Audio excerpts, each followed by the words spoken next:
I travel around quite a bit, and I find that most people don't even know what an illusion is.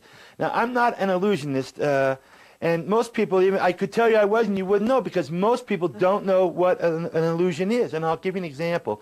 What would be your definition of an illusion? I'll get back to you. What would be your definition of an illusion? Something that happens but didn't happen. Like a good relationship. You're not too far off. What would be your definition of an illusion? Something that appears a certain way but isn't really that way. Very close, closer than the two gentlemen. But women know more about reality than we do. To me, an illusion is only something that appears to be happening. For in your mind and physically, you know it's impossible and it cannot be done. Much like when David Copperfield made the Statue of Liberty disappear. Although on that night he was wearing long sleeves and a trench coat. I'm not saying where the statue went, but this looked awfully suspicious to me.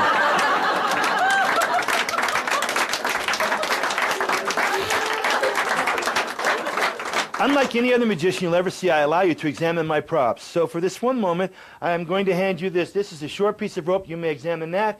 This is probably the medium piece of rope. You may examine that. And this is a long piece of rope. Basically, the reason I pass these out is so the rest of the audience realizes that all I'm using are 3 different lengths of rope. They're not gimmick or tricked up in any way, and basically are made up of the same material. The only thing that makes them different are their length. Would you agree? Yes. Now, if you think I have separated them for some mysterious reason, please feel free to mingle. Leave it to a woman. She's not very trusting soul. All right. So this is a short piece of rope, this is a medium piece of rope, and this is a long piece of rope. And the way this trick originated is when I was in high school.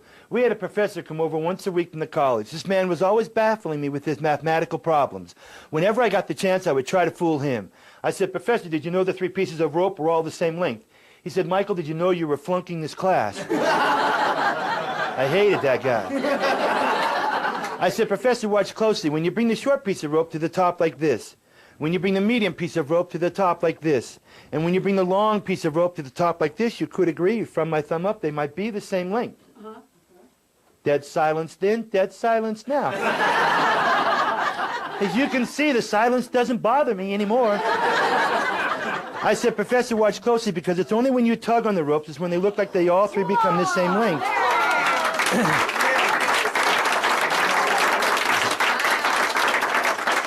And that's when I showed him that I had 1 piece of rope, and that I had 2 pieces of rope, and that I had a 3rd piece of rope, all the same length. He then turned to me after the near-deafening applause.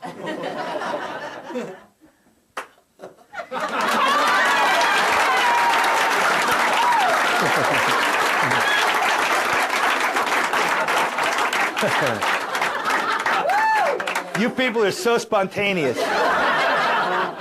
He said, "Michael, that's physically impossible. How did you do that?" And I said, "Professor, to tell you the truth, every time I've ever done this trick, I've always started off with this, the short piece of rope first, the medium piece of rope second, and I save the long piece in case I screw up and I have to start over again."